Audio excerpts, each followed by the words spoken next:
I discovered hip hop when I was, I don't know, 12 or 13, something like that.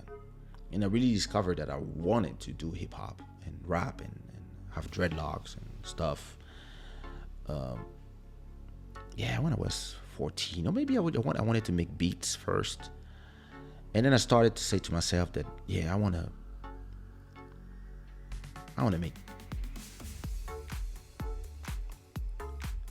I want to be there and make beats and be like Terminator X in Public Enemy. And like, then I start writing rhymes and, you know, I was going to school. And like many people, I discovered my passion to music. And interestingly, I believe that music was for everybody. I believe that rap was uh, rap was the art form of the people who had things in their heart to say, and they could. And when I got 18 and I did my first show in Brussels, and then I did my second show in Holland and my third show in Germany.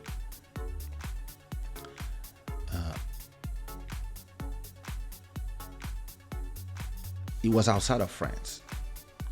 And at that time, all these countries, everybody was into American hip hop. And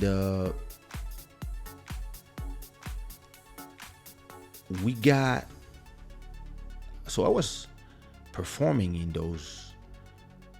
Belgium, in all these different places in English, and nobody had a problem with it. And when I came back to France after that summer, those holidays, because we used to spend all our holidays in our country house in Waterloo, Belgium. When I came back to France, and I had like the courage to go and go to the rap contests in Clichy, and on Sundays we had DJ Cut Killer doing like shows, and there was always a contest for the best rapper of the week. My sister and I started dressing well to go and go kill the contest. And we started to win every Sunday, actually.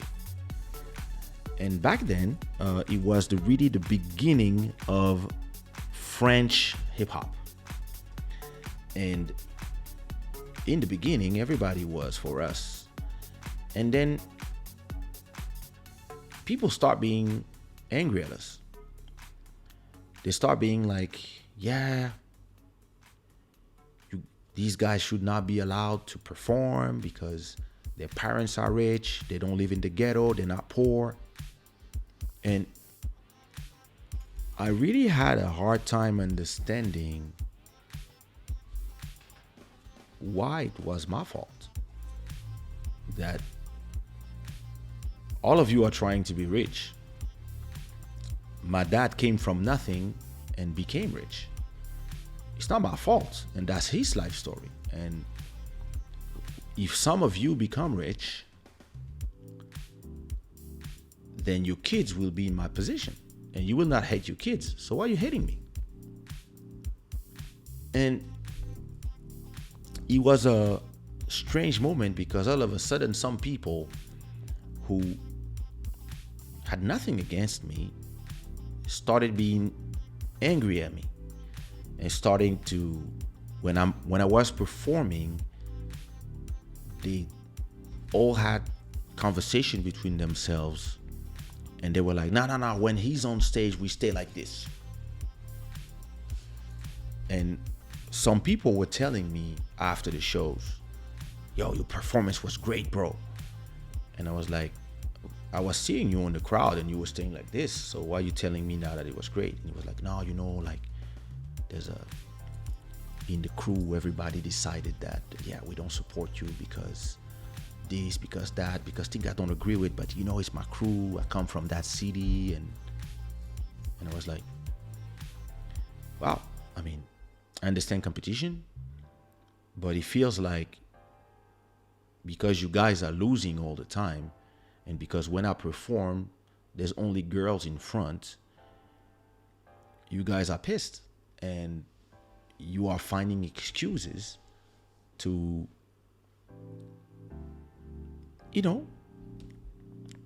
pretend that I don't deserve something where it's art. Art is for those who want to express themselves. Art is not for poor people. You have a ton of artists around the world, in the US and others, who don't come from humble beginnings. They come from, listen, they had money, their parents had money, whatever, and they just felt like artists. And people don't even imagine how hard it is to come from, have a respected name and come from a higher echelon family, and having your parent accept that you want to do art for a living.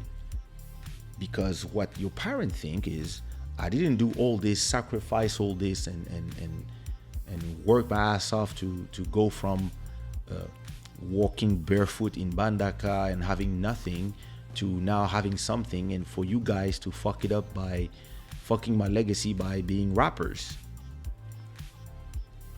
And that's when I start feeling this feeling of the need for acceptance by people that, and it's interesting because the other singers were not accepting me. The rappers, like, some of them were cool, but the ones that I wanted to be cool with, they didn't accept me.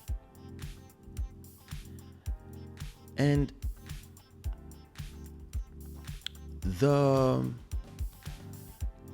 all the girls, when I was performing, and the people who were not singers, they didn't feel no way. They loved us. They were like, oh wow, great songs, great performance, you guys are so good. And listen, we were 19. I was 18, I think. I was 18, so that was like 30 years ago. But then at night, all I could think about was, why does this French rapper doesn't like me? Why this one doesn't like me? Why this one doesn't like me? I didn't do nothing to them. I'm like, I want to be friends with them. I want to be on stage with them. I want to freestyle with them. I want to compete with them. But a lot of them were like, yeah, you rap in English, who you think you are? And I was like, I speak English. I speak English, I speak French, I speak Lingala, I speak Spanish. At that time, those were the language that I spoke. So why can't I rap in English, which is, I mean, every rap that I heard and that I listened to is in English. So yeah, I'm mimicking my heroes, Pete Rock and CL Smooth, Gangstar, all these people, Public Enemy, the Beastie Boys, they rap in English. So I rap in English. That's what I like. That's how I like it. And all these French rappers were pissed off. And for a long time, I spent time trying to be accepted by the French rap community.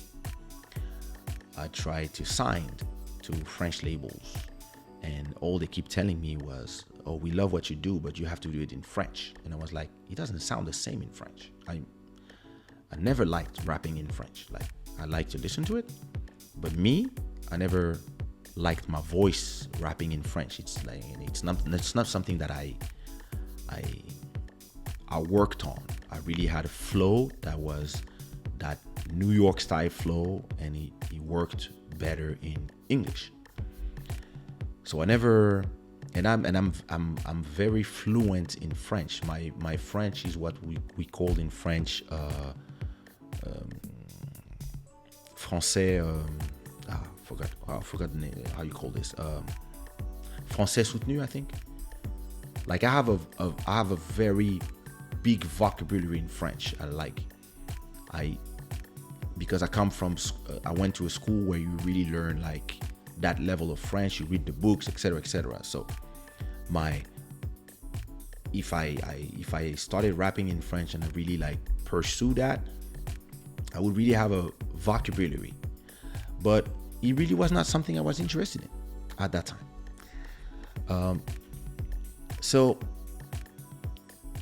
But I kept being obsessed by the people who didn't like me. I was like, I want them to like me. I want them to understand that I'm like them. I'm an artist. And for them, it was like, no, you're not like us. You're not poor. You don't struggle. We struggle. And so I felt like an outsider. And at the same time, I had a lot of success with the ladies, a lot of success in some clubs. Like I would rap in freestyle at the Bandouche. I had public. I really had more and more people. When I met Jean-Michel Rotin and he proposed to me to go on tour with him after I came back from New York, he was like, hey, why don't you come on tour with me? And I was like, on tour?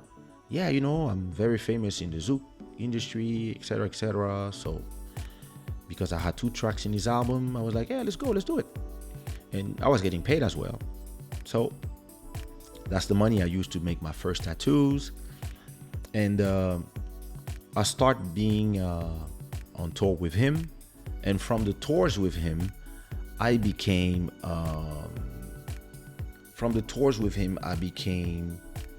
more and more famous in Martinique and Guadeloupe.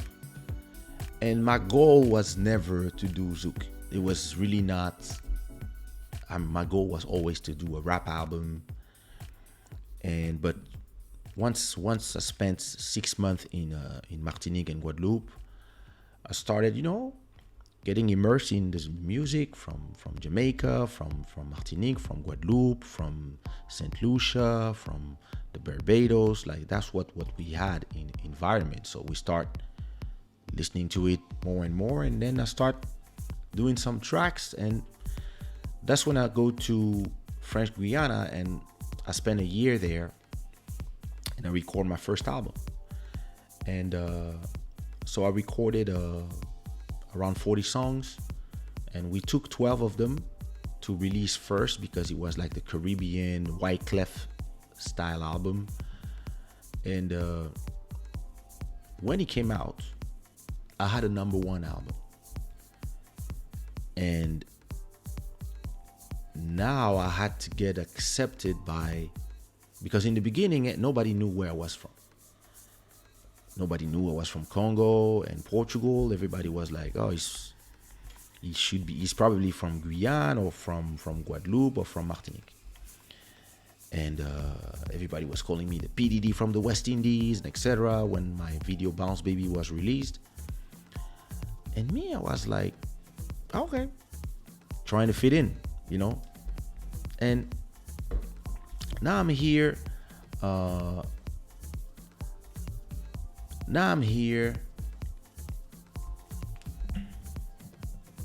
me see.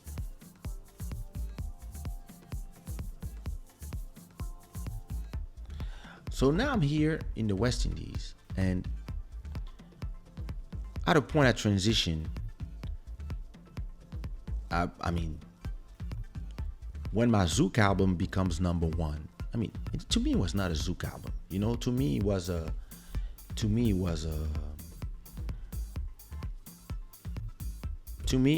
was let me say something. Come to the chat room. So to me, it was not a Zouk album. My first album, I'm Ready. So for those who didn't see the listening party, it's in the YouTube channel. You can check it out. For me, it was a rap album with Zouk influences. Bounce Baby was not a Zouk album. It was not a Zouk song, sorry. to me, it was a rap song with a zouk sample. And all the songs are I'm rapping in them, and then I'm having I'm using I have this Caribbean feel in it, of course. And I did. Once you make love with so many Caribbean women, you're like, hey. Anyway, so I remember one day when I come to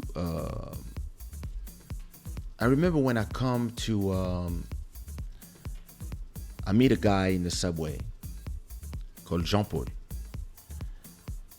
Jean-Paul is from the West Indies, and he used to be a guy that I met in the parties, and he tells me that he loves my album, that the album is amazing. He loved what I did. He loved the vibe of the album, etc.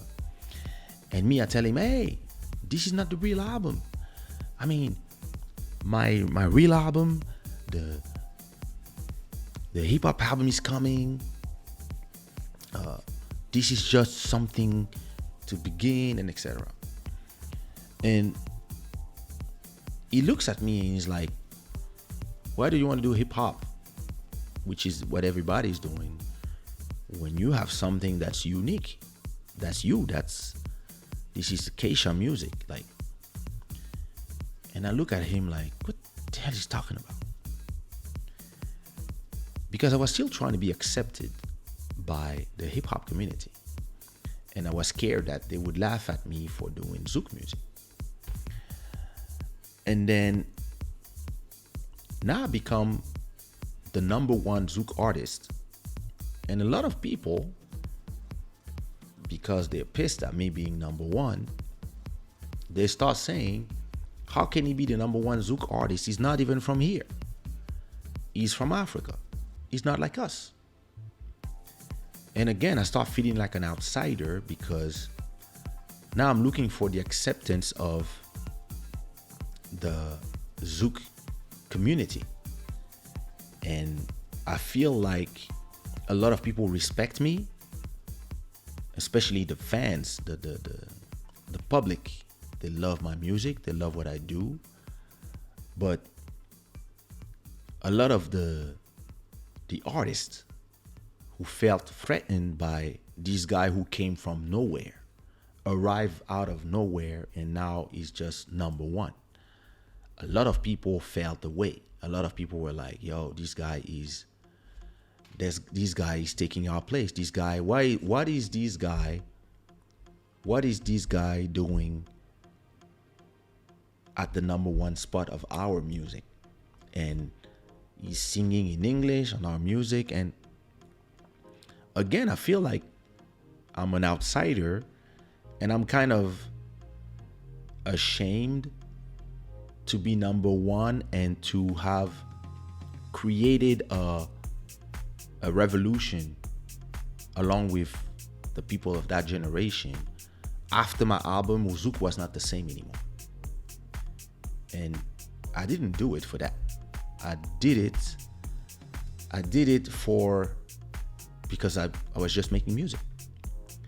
But a lot of people were telling me, yo, you are changing the face of zouk. This is incredible. Look at this, da da da da. Nobody did this number other than Kassav. Nobody ever sold 100,000 albums. Whoa, yo, you have a gold album, blah, blah, blah, blah. I mean, it was like, guys, I'm not trying to change nothing. I'm just doing my thing. And when I did my third album, I'm passing the second album. When I did the third album, and I had the song Kaysha on dit quoi, I became the number one artist, first of all, in Ivory Coast, because the song came just in the same time as the coupé décalé movement, and all of a sudden I end up being the biggest artist in Ivory Coast. And I'm going back and forth between Paris and Abidjan like 2 times a month. I'm just going, performing, coming back, etc., etc. And then the songs start growing and becoming huge, because it's the same time that Trace TV is launched, and I have the only video that he's filmed in film quality, Super 16, and has this quality of video. So Trace TV plays my song all the time. The song explodes all around the world as the same as Trace TV explodes. And now I feel like I'm an imposter, because again, for me, a lot of people are telling me, yo, you're the king of Coupé Décalé. I'm like, no, I'm not. No, wait a minute. This song has a little bit of, it's a hip hop song for me. I rap on it. I'm not singing. I'm like, first of all, I'm fabulous, African, that's marvelous. Kaysha, it's rap. And the samples that I use to create the beat are hip hop samples. But then the vibes that I took from my childhood is the Congolese vibe, plus a little bit of the Zouglou vibe, plus a little bit of Atalaku from my friend from Brazzaville, Top One, and a little bit of my friend from Anofela, my friend from Ivory Coast, plus Tia from Ivory Coast and France. Plus, it was a way to show how us, the diaspora, we are never fully Africans. Our culture is completely mixed. And that's what I was trying to do with this song. And that's what I was saying in this song. But the song becomes the number one song, the biggest African song ever. And still to this day, it's a massive song, right? And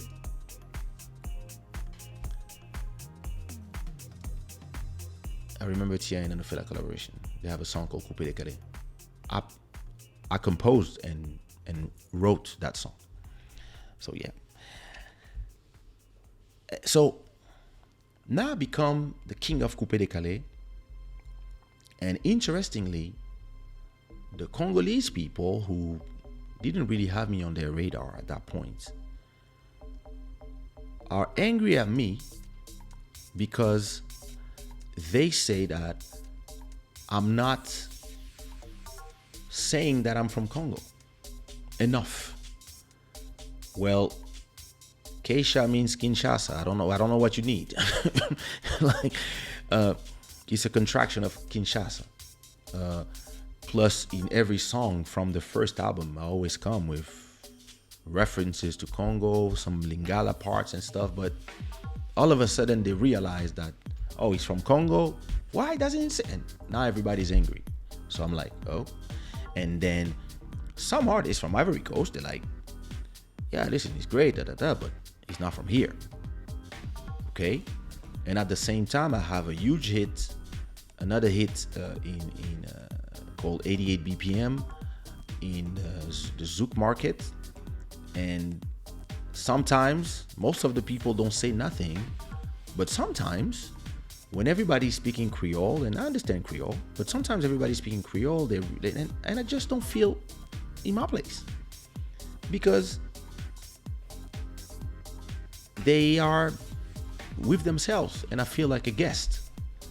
And I have a lot of ideas, and I have a lot of things that I would want to do, and I would love to change in their music, in African music, Ivory Coast music, and I produce artists.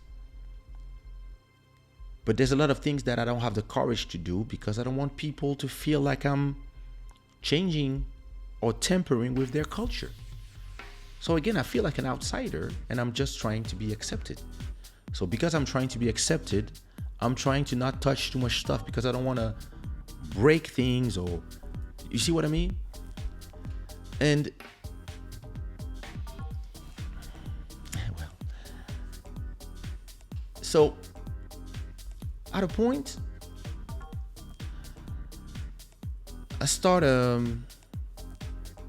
I go to Portugal because the mother of my son kept telling me that people knew me in Portugal and that. So I go there, and I I do my first show there, and I released my fourth album, African Bohemian, and the song One Love becomes the biggest kizomba song of all times. And me, I'm like, wait a minute.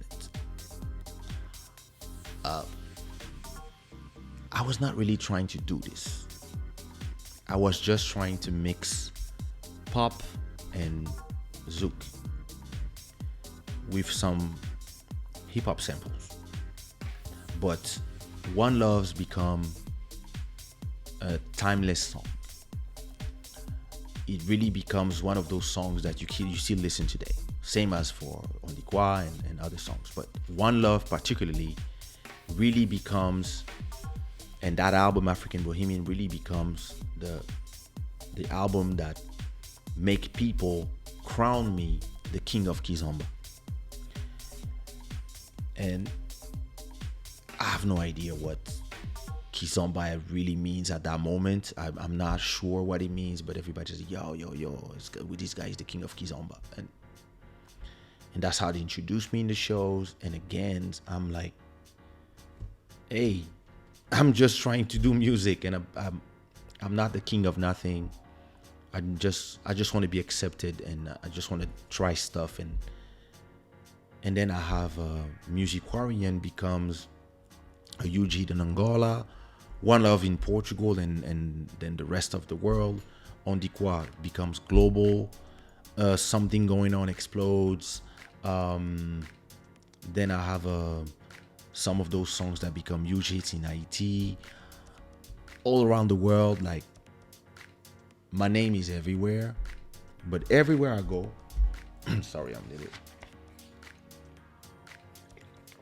But everywhere I go, I still feel that I'm not home, because home is Kinshasa, home is Paris, home is Brussels.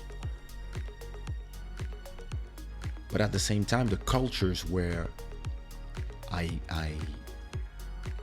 evolve and where I'm popular and powerful, at the same time, they are my cultures as well. But at the same time, they're not. And I always feel like an outsider everywhere I go. And I remember 5 years ago, Nelson Freita, for who I produced the track Deeper and Rebound Chick, invites me to a show. And he tells me, hey, come with your wife and tell me how many people, and I'll put you in a VIP out up there and you can come watch the show, right? So I'll go watch the show. And while I'm watching the show, I realized that in his show, on stage, because the show before, he invited me to be on stage and perform Deeper with him. But on that one, he decided to do a Cap Verdean only show. So the only people who are on stage are Cap Verdean artists. And they are together, and it's beautiful. It's a celebration for Cap Verde. I see a lot of flags from Cap Verde, and and it's beautiful. But at a point, I kind of felt lonely in the crowd, because I was like, well, I mean, I'm not Cap Verdean. And I remember that the week after, C4 Pedro invites me to his show because I produced some songs for him as well, and we're good friends. And I know him because he's from Belgium. And there it's like Angola Fest. Angola this, Angola that. And then again, I'm like, damn, I'm the only Congolese here. And then I start thinking about my progression in music, where I've always been an outsider, looking for the acceptance of other cultures, and a lot of times I felt lonely, but not lonely in a way, oh, I'm sad and lonely. I just felt like, wow, I'm alone here. Like, I'm in Portugal. I don't know if there's 500 Congolese people in this country. In France, there's a lot more, but most of us are in Brussels, in that part of the world. But in France, I felt that I was, even if sometimes I would go and see some Congolese artists, I still felt that I was more evolving in with the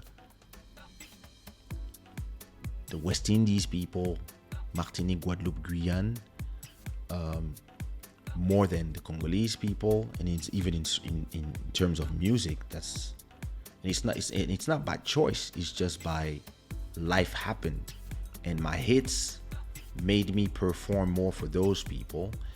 And it took years and years and years for the Congolese people to come to me and say, we appreciate you, and we are proud of you. We are proud of the fact that you are the only artist of Congo who's not just Congo, Lingala, and Ndombolo and whatever. The other Congolese only do rap, and the rest is more like, they all doing a certain genre of rumba and Ndombolo music.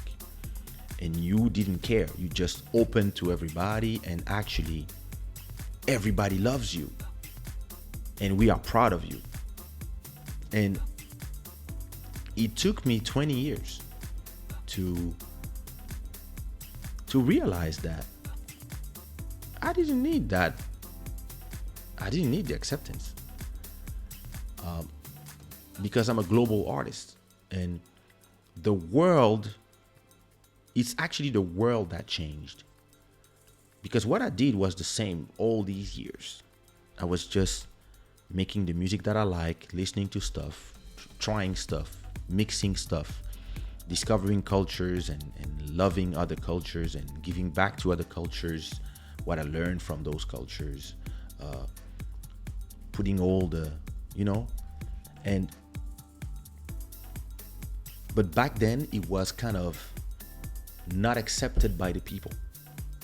I remember seeing comments like, ouais, ce gars il mange à tous les râteliers. This guy, like, he wants to be everything at the same time. And I was like, this guy is he wants to take from everybody, but he doesn't represent nobody. And me, I was like, I'm African. I represent all Africans. And that's what I say in my songs. I represent for everybody. And I don't want to be stuck in one genre. I want to explore stuff. I want to explore. I want to. And I'm a creator. I'm a beat scientist. I'm somebody who loves to learn and to share with other culture. I love to do collaboration with people that are not from my culture, because that's how you get richer culturally. But that's what people would say 20 years ago. But today it's normal, because you have mega stars like Cardi B that go from hip hop to reggaeton to other genres. You have Rihanna that goes from house music to reggaeton to zouk to this to reggae. And you have, it's now normal to do what I used to do in 1999. It's normal in 2021. And today, you don't need to be from Colombia or Panama to do reggaeton. You can be from anywhere. You can be French. You can call yourself that. You can be, for example, Daju, and you can sing a reggaeton song in French. with a little bit of Spanish and with a Brazilian girl, and everybody will say amazing. It's great. Wow, great. Because the platforms make people discover a lot of different things. Music is now close to it's music is in your phone today. So you have access to everything and people explore. But back in the days, when I did the album Worldwide Chico, and I mixed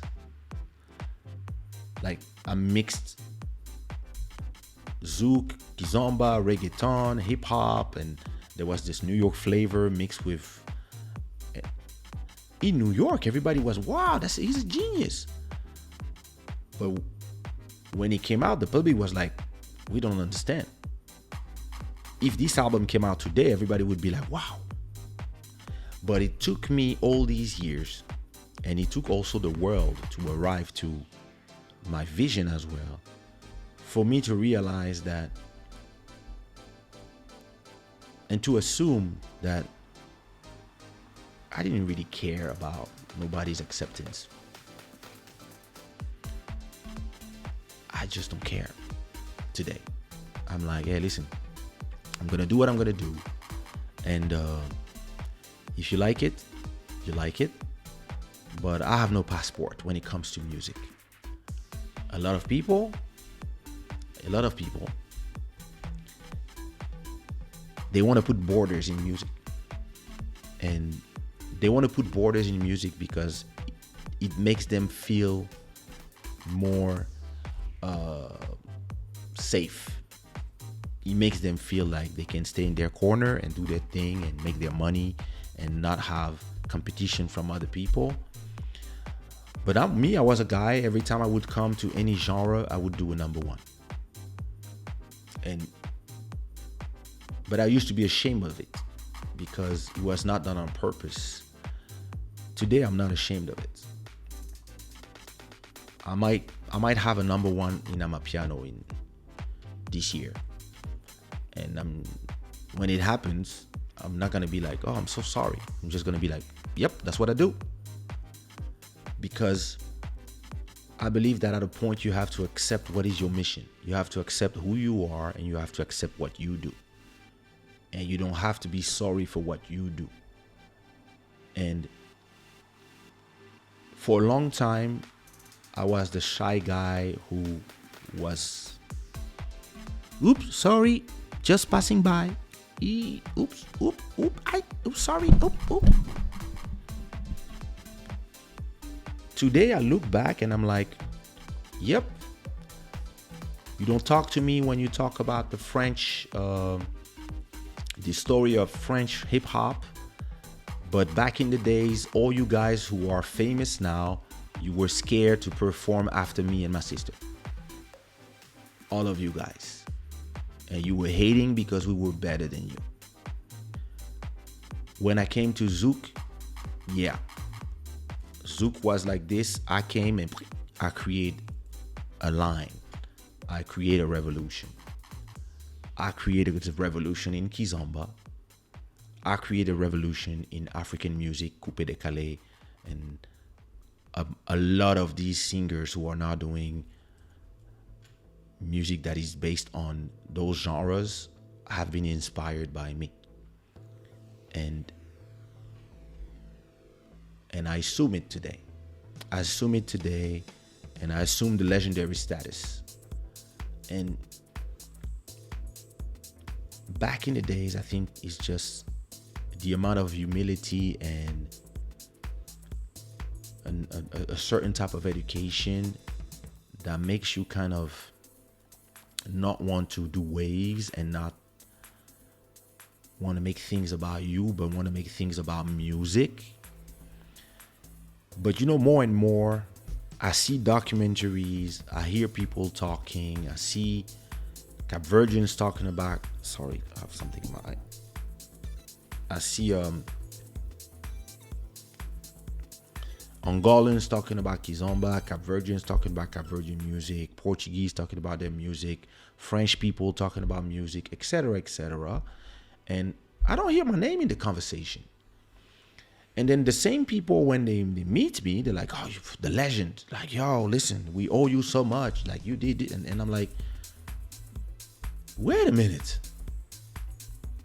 Like, it's time for me to make a documentary or a book. It's time to start having this conversation where people put me back in the conversation, in all these conversations, because I believe that my contribution is fundamental to so many different genres today, and so many artists who are huge. Nigeria, Angola, Portugal, France, West Indies, Guyana, Jamaica, US. They send me messages on Instagram telling me that, oh my God, One Love is one of my inspiration. You inspired me to sing this, that. And I'm not in the conversation. I mean, I'm in the conversation, but I'm not, I've never been a guy looking for the trophies and this. I mean, listen, I have my free Cora awards. That's enough for me. I've been nominated in MTV Awards. I'm not in this conversation. I don't do this for the ego. But at a point, if you don't tell your story, some people might actually not talk about you in the story for a purpose of diminishing your contribution. And this is also one of the reasons why I have this show, where I can resituate myself in the conversation. And soon as I have the means, I will either write a biopic series where where I'm gonna do documentaries, and maybe also documentary about me and about like my 30 years, 25 years, whatever, in the music game, and how I just went, like, borders don't exist to me. And when a lot of people are scared to do all the things that I've done, even today, and me, I'm just,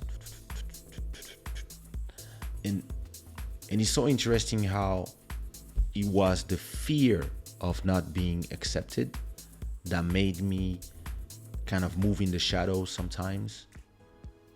But I was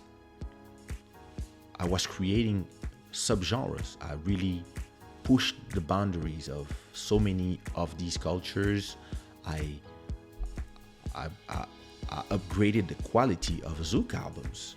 I was the first one to do a Zouk album. This was Sumia's album, where there was a little bit of Zouk, a little bit of compa, a little bit of coupé décalé, a little bit of this, a little bit of kizomba. And interestingly, soon as I did this, the other people in the label, they did a correlation against me. And back in the days, I was like, why? I didn't do nothing to you. And then I start realizing they're scared. They're scared of the power, because they see. And me, I was like, oh, guys, hey. But that's how humans are. When people like me come somewhere, a lot of people are scared, because they see the aura, they see how the intentions are pure. It's not a money thing.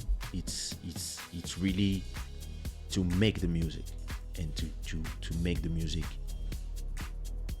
better. And a lot of these people, they don't understand that, because they are in their little short-term vision, when I'm on a long-term mission. And to me, it was never a question of coupé décalé, zouk, kizomba, all that. Nah, it was about, I'm building something that is bigger than that. But back in the days, myself didn't even assume that. I was just doing it without really understanding what I was doing. And I was just like, I'm doing it because I have to do it. Where today I'm like, okay, I see what I did and I see where I'm going and I see why I did this way. And it's kind of like you on autopilot because you are guided by a higher force. And interestingly, as long as I was yearning for the acceptance of my peers, it kind of dimmed my power. I was making huge revolutions here and there in different genres, different countries, different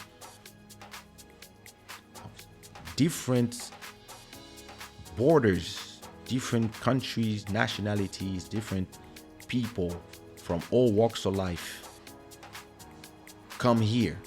And you can see from all you guys are from different places and you are all accepted here because that's the way I do it.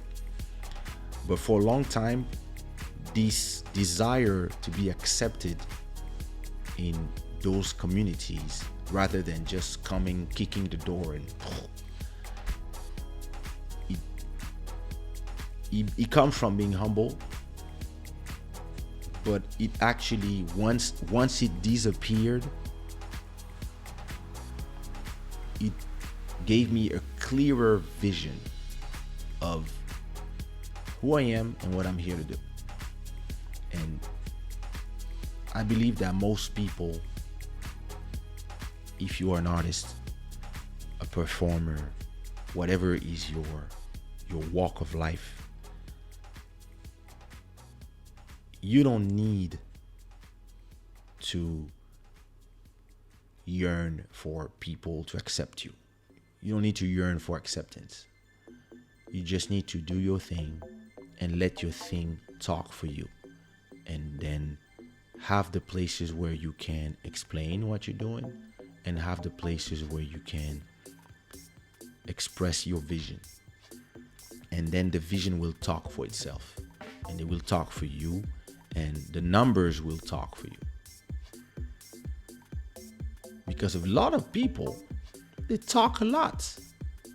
And then we look at the numbers and none of them are where I am in terms of numbers. But they talk a lot and they talk loud until today. And I don't talk, I don't reply. Some people reply to them, they're like, please shut up. And yeah, listen, I wanted to be accepted by the French rap community, the West Indies, the Congolese, the Ivory Coast, the Angolans, Cape Verdeans, the Portuguese, the French, the Belgium. And then I was like, today I'm like, Shada gang. I'm the one accepting people, actually. I don't really care if people accept me or not. I mean, all I want them is to enjoy the music, and the rest has nothing to do with the conversation, actually. Where I am from, do I deserve, do I have the legitimacy to talk about Zouk, about Kizomba, about Coupé Décalé, about whatever I do. Because I'm a Bantu royalty.